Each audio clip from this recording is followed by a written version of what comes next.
इस वीडियो में मैं आपके साथ एक्सटेंसिवली शेयर करने वाला हूँ, मतलब बहुत अच्छे से शेयर करूँगा कि भाई गवर्नमेंट जॉब्स कौन कौन से अवेलेबल हैं after completing diploma in civil engineering. Plus मैं आपको प्रोसेस बताऊँगा एग्ज़ाम के प्रिपरेशन करने के लिए।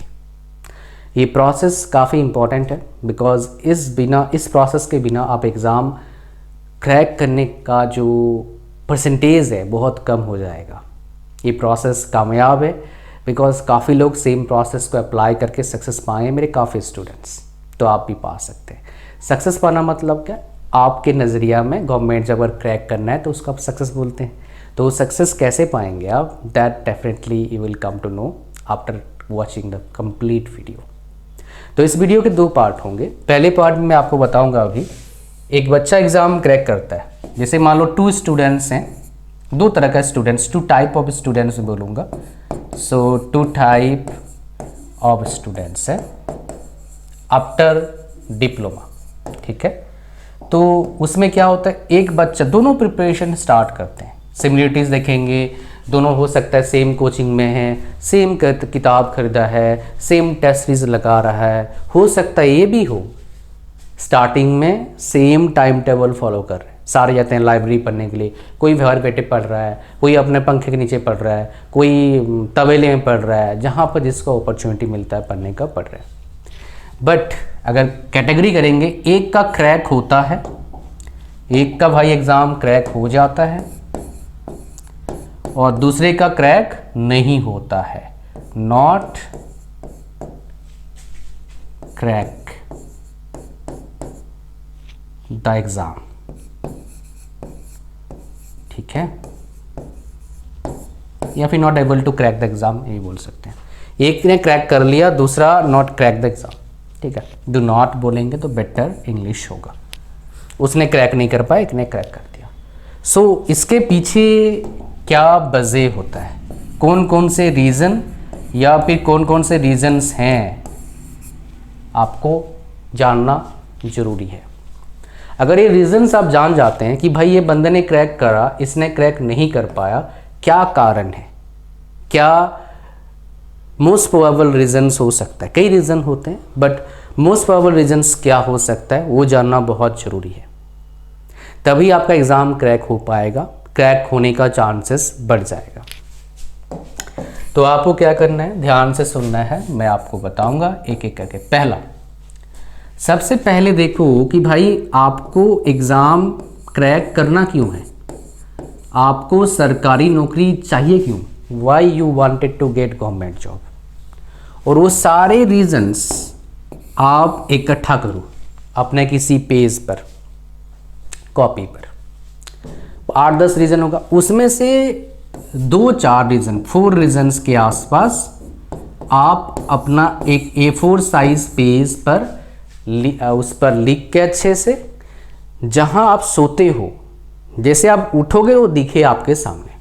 पहला ये कि भाई मेरे को एग्ज़ाम क्रैक करना क्यों है।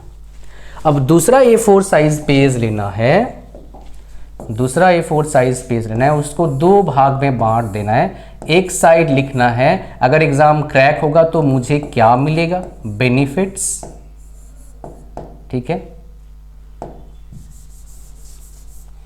मेरे को बेनिफिट्स क्या मिल रहा है, और दूसरा क्या है, अगर मेरे को एग्ज़ाम क्रैक नहीं हुआ तो भाई क्या आपको नहीं मिलेगा, what you will not gate, will not gate, आपको क्या नहीं मिलेगा।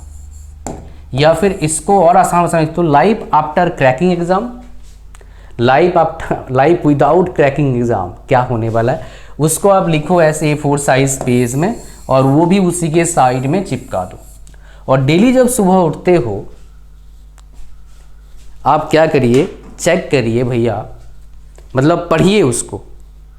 आप बोलेंगे इससे क्या फ़ायदा मिलेगा, what you will get out of it, right, आपको इससे फ़ायदा क्या मिलेगा।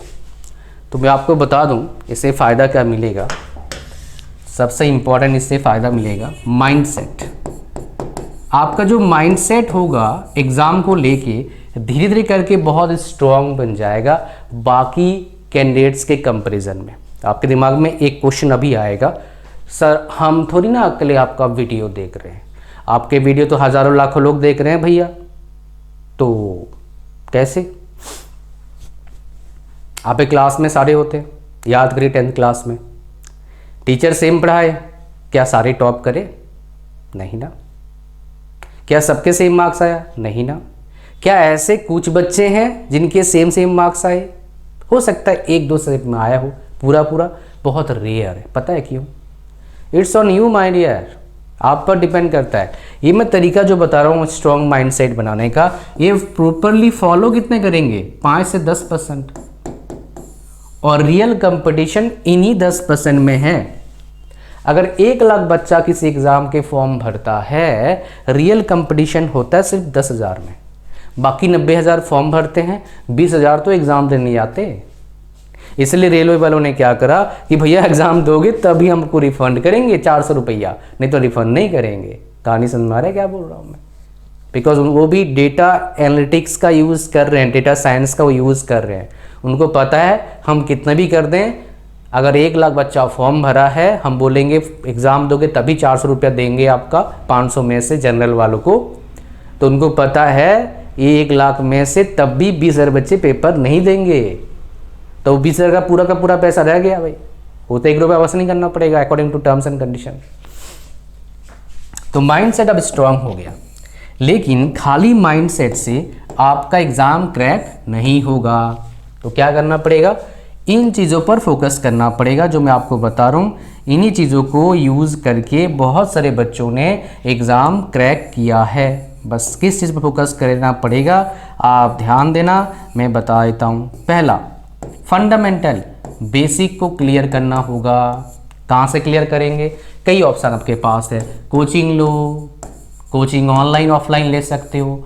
ऑनलाइन कोचिंग लोगे सिर्फ रिकॉर्डेड कोर्स लेना, ओनली रिकॉर्डेड कोर्स पहला। लाइव कोर्स क्यों नहीं? बिकॉज टाइम पास होता है बहुत ज़्यादा। जिस टॉपिक को आपको सीखने के लिए लगेगा 10 मिनट, वो लाइव कोर्स में लग जाएगा 25 मिनट, तो आपका 15 मिनट का घाटा। कंपटीशन एग्जाम के प्रिपरेशन में टाइम काफ़ी इंपॉर्टेंट रोल प्ले करता है। अगर प्रॉपर आप टाइम मैनेजमेंट नहीं कर पाए तो भाई एग्ज़ाम क्रैक नहीं कर पाओगे आप। टाइम का खेल बहुत है, इसलिए ये सब ध्यान देना है। बेसिक कोचिंग से कर सकते हो, यूट्यूब से कर सकते हो, किताब से कर सकते हो, ये आप पर है पहला। दूसरा, एग्ज़ाम के लेवल, क्वेश्चन का लेवल क्या है आपको जानने की ज़रूरत है। जो एग्ज़ाम को आप टारगेट कर रहे हैं उसका लेवल। सिलेबस किस चीज़ का अभी अगर बिना टारगेट का चल रहा है, कोई भी एग्ज़ाम में क्रैक करना चाहता हूँ, सिलेबस कैसे फॉलो करोगे?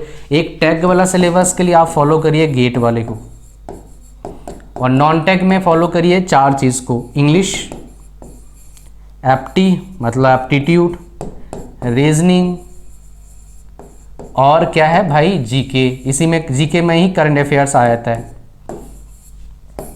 इन 99% चांस है इन्हीं में से आपके कोई भी एग्ज़ाम हो, इसी पार्ट से आपका सिलेबस बनेगा। ठीक है, एग्ज़ाम पैटर्न डिफरेंट होगा थोड़ा सा सबका, किसी में इंटरव्यू होता है, किसी में नहीं होता है। मैं कुछ का दिखा दूंगा आगे जाके। क्वेश्चन लेवल पता कर लिया आपने। अब जिस एग्ज़ाम को टारगेट कर रहे हो उसके प्रीवियस ईयर क्वेश्चंस लगाइए। क्वेश्चन लगाने का तरीका क्या है? खुद से सेल्फ फाइंड आउट करना है solution, self find out solution. इसका मतलब क्या है? कई बच्चे क्या होते हैं, 70% बच्चे क्या करते हैं, क्वेश्चन निकाला, बना नहीं, सॉल्यूशन देख लिया, खुश हो गया, बहुत आसान था। ऐसा करोगे एग्जाम क्रैक होने का चांसेस कम है। मैंने देखा है ना, तभी बता रहा हूँ। सॉल्यूशन देखना नहीं है, खुद से सॉल्व करना है। एक साथ 20-30 सॉल्व करो, 40-50 को सॉल्व करो। उसका नहीं थक हार मान गए तब देखो, और फिर समझना मत आसान है। आसान तक कर नहीं क्यों पाए भाई? अगर आसान तक कर नहीं क्यों पाए मतलब डिफिकल्ट है, उस पर देखो, ध्यान दो। समझ रहे हो? अच्छा, तीसरा हो गया। चौथा क्या करना है आपको? टेस्ट सीरीज देना है। टेस्ट सीरीज देना है जिसको मॉक टेस्ट बोलते हैं। फिर टेस्ट सीरीज देके देखना है कितने पानी में हो, कितने रैंक आ रहा है, कितने मार्क्स आ रहा है, कितने गलतियां कर रही हो, कितने सिली मिस्टेक कर रहे हैं, क्या चीज़ ऐसा था जो आपको नहीं पता था, ये सबको नोट डाउन करना है। और इनके बेस पर शॉर्ट नोट्स बनाना है। और इन्हीं के बीच में सबसे इंपॉर्टेंट पार्ट क्या होता है, रिवीजन। रिवीजन बहुत इंपॉर्टेंट रोल प्ले करता है मेरे दोस्त। तो जितने भी आप लोग हैं मेरे भाई, आप लोग के साथ एक प्रॉब्लम होगा, कोचिंग लें ना कोचिंग लें, क्या प्रॉब्लम होगा कि सर इधर से पढ़ते जा रहे हैं उधर से भूलते जा रहे हैं, बिकॉज आप एक चीज़ पर फोकस नहीं कर रहे हैं, वो क्या है, रिवीजन। इस पर ध्यान देना पड़ेगा आपको बहुत अच्छी तरीके से। अगर रिवीजन बढ़िया से नहीं करोगे तो एग्ज़ाम क्रैक करना मुश्किल होगा, बिकॉज चीज़ें आप भूल जाएंगे। इंसान भूल जाता है, अब मैं भी भूलता हूँ, एक्सेप्शनल थोड़ा ना हूँ। लास्ट स्टेप बहुत इंपॉर्टेंट है, वो क्या है, ऑल टुगेदर, मतलब ये चलते रहना चाहिए। और यहाँ पर ध्यान देना, ये जितना अच्छा कोई करता है उसी के एग्ज़ाम क्रैक होने का चांसेस बढ़ जाता है। That is practice. किसी का अगर सिलेबस कंप्लीट हो गया है, मतलब बेसिक क्लियर हो गया है, डेली कम से कम 50 क्वेश्चन सॉल्व करिए। रट्टा नहीं मारना है, दिमाग ला के सॉल्व करना है। जब ऐसा करेंगे 1 साल ना, एग्ज़ाम क्रैक हो जाएगा कोई सा भी। टाइम लगता है थोड़ा सा, बस तब तक आपको लगे रहना है। फालतू मोबाइल के चक्कर में नहीं पढ़ना है, किताब कॉपी पेन निकालो, पढ़ना स्टार्ट करो। ये PDF के चक्कर में ज़्यादा पढ़ना मत, पहले बता रहा हूँ मैं, ठीक है। खुद के हैंड रिटेन नोट्स बनाओ। ओके, ये हो गया आपका प्रिपरेशन, माइंडसेट, सब बता दिया आपको मैंने। अब बात करेंगे इन एग्ज़ाम्स के बारे में, डिटेल में बात करते हैं। बिना डिटेल में काफ़ी नहीं बनेगा। सैलरी कितना मिलेगा, जैसे मैंने आपको बोला था, एग्ज़ाम्स जो होते हैं PSUs के, इसरो, बार्क, DRDO, इनके 80 से 1 लाख का स्टार्टिंग सैलरी होता है। बट वैकेंसीज इतना नहीं होता। मैं आपको एग्जांपल देता हूँ। इसरो का वैकेंसी आया था रिसेंटली, कुछ अभी आया, अभी शायद होगा उसका टाइम होगा, मैंने देखा था। तो इसमें देखेंगे वैकेंसी सबसे ज़्यादा रहता है इसरो में इन जनरल इलेक्ट्रॉनिक्स ब्रांच का, ठीक है। बट इसमें देखेंगे सिविल का 4 वैकेंसी है, कोई बात नहीं, लेकिन टेक्निकल असिस्टेंट का पोस्ट है। मैं सैलरी दिखाता हूँ, वो आपको ज़्यादा अट्रैक्ट करेगा मोस्ट प्रोबेबली, मे बी। और इसरो में कौन नहीं जॉब करना चाहता है, वो क्या, देखो टेक्निकल असिस्टेंट 44,900, ये है बेसिक पे। जब आपका सब कुछ मिला के ना, तो 80,000 के आसपास आपका सैलरी CTC बनेगा, 80,000 पर मंथ। बहुत सारे PSUs में 1 लाख के आसपास सैलरी आपका बनेगा। अभी तो 7 पे कमीशन चल रहा है, जैसे 8 पे कमीशन हो जाएगा 30% और बढ़ जाएगा। ज़रा सोचो कितना सैलरी होगा आपका। But point to be noted, PSU सरकारी जॉब नहीं होता है, सरकारी जॉब जैसा होता है, ठीक है। एक बार जॉब लगेगा, कोई निकालेगा नहीं, आपको निकाल नहीं सकता, वहाँ पर ऐसे ऑप्शन है। बट अगर कंपनी बंद हो गई तो, जैसे एयर इंडिया के साथ हुआ, तब भाई आपका जॉब जाएगा।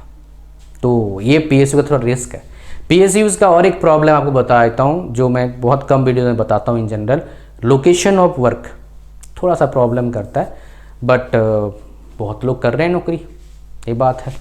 अच्छा, यहाँ पर आइए बात करेंगे अब एक एक करके आपका कौन से जॉब्स अच्छा है उसके बारे में बात करता हूँ मैं। उनके बारे में कैसे बात करेंगे, डिटेल में बात करेंगे, कितने वैकेंसी निकलता है, सब कुछ, जो किसी भी जगह पर नेट पर आपको इतना डिटेल में नहीं मिलेगा। That is the speciality of this video और my videos, you can say that, detail में बात करना। तो सबसे पहले बात करते हैं जो बहुत बड़ा अपॉर्चुनिटी आने वाला है, अगस्त में आएगा most probably RRB JEE exam. तो बोल रहे हैं मिनिस्टर साहब और रेलवे वाले कि हर साल आगे से करवाएंगे, लेकिन अब तक हर 5 साल में एक बार हो रहा था। लास्ट जो हुआ था, मतलब नोटिफिकेशन इसका आया था 2018 दिसंबर महीने के लास्ट 31 या 30 दिसंबर को आया था, ठीक है।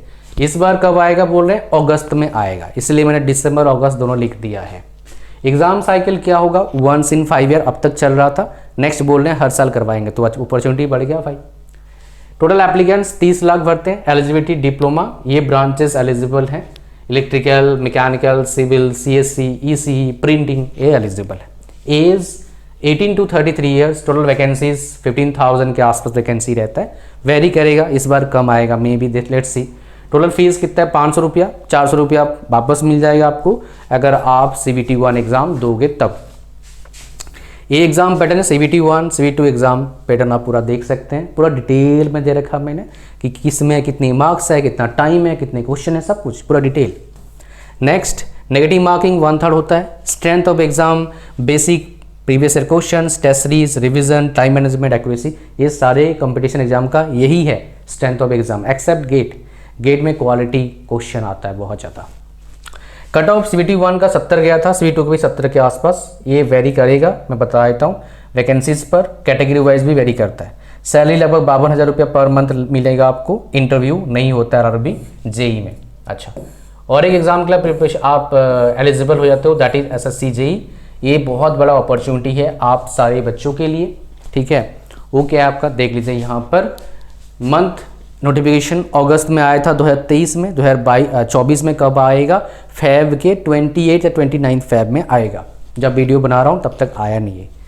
एग्जाम साइकिल एवरी ईयर होगा। Applicants 5 lakh, eligibility civil, electrical, mechanical, सबसे वैकेंसी सिविल का लगभग 60% 70% वैकेंसी सिविल ब्रांच का रहता है, तो ये काफ़ी अच्छा है। लेकिन इसमें प्रॉब्लम एक है, बहुत सारे ब्रांच में आप एलिजिबल नहीं होते हो, बिकॉज में बीटेक वाले घुसेड़ दिया इन्होंने। उसके बाद इसलिए मैंने आपको बताया था जिसमें कि सिविल डिप्लोमा के बाद क्या करना चाहिए आपको, कि भैया मैंने बोला बीटेक कर लेना भाई, बीटेक से प्रिपरेशन करोगे तो सारे चीज़ के लिए एलिजिबल हो जाते हो आप। और बहुत सारे जॉब्स हैं, इसमें मैं दिखाऊंगा नहीं वो, बट बहुत सारे जॉब्स मैंने वो सब ऐसे ही नोट डाउन कर रखा है ताकि बेस्ट इन्फॉर्मेशन आपको मिल पाए। Negative marking 1/4। Exam pattern stage 1 stage 2 होता है। एप्लीकेशन फीस 100 रुपया। स्ट्रेंथ ऑफ एग्जाम सेम जो बोला था JEE में RRB JEE का। सैलरी 55,000 के आसपास। कट ऑफ स्टेज 1 110 से 140 out of 200। Stage 2 new cut off from 2023। Salary 55,000 के आसपास। इंटरव्यू नहीं, कोई इंटरव्यू नहीं होता है। तो जिनको इंटरव्यू का प्रॉब्लम है उनको, अच्छा इसके इंटरव्यू का प्रॉब्लम है तो ये 2 एग्जाम्स है जिसमें इंटरव्यू नहीं होता है। सैलरी 50+ है, काफ़ी अच्छा है। इसरो वगैरह में इंटरव्यू होगा, DRDO, इसरो, PSU, इनमें इंटरव्यू होने का चांसेस हाई है। तो बात आता है सर स्टेट JEE का, उसका देखो हर साल हर स्टेट का थोड़ा अलग होता है, बट मिलता जुलता सिलेबस, मिलता जुलता पैटर्न रहता है। तो जो स्टेट से बिलोंग करते हो उस हिसाब से आप देख सकते हैं। हर स्टेट का हर कब निकलेगा फ्रीक्वेंसी ऑफ एग्जाम किसी को नहीं पता, किसी का 5 साल निकलेगा, किसी 7 साल, किसी का 8 साल, किसी का निकला ही नहीं 10 साल से, ऐसा भी है। बट ये सारे एग्जाम्स SSC JEE हर साल होता है, तो this the advantage of these exams, right. अच्छा, और एक चीज़ बताना चाहूँगा आपको, नहीं और कुछ नहीं बताना है आपको। तो इस वीडियो में इतना ही था, मेरे हिसाब से आपको कहानी मिल चुका है, सब कुछ डिटेल बताया मैंने, कोशिश करा। तो ये एनर्जी के लिए भाई कुछ एनर्जी मुझे भी दीजिए आप। क्या करना है आपको, लाइक करना है वीडियो को, चैनल पर सब्सक्राइब करना है, हमारे टेलीग्राम को चैनल को ज्वाइन करना है, उसका लिंक डिस्क्रिप्शन में एंड फर्स्ट कमेंट में है। थैंक यू वेरी मच, मिलते हैं नेक्स्ट वीडियो में। Thank you.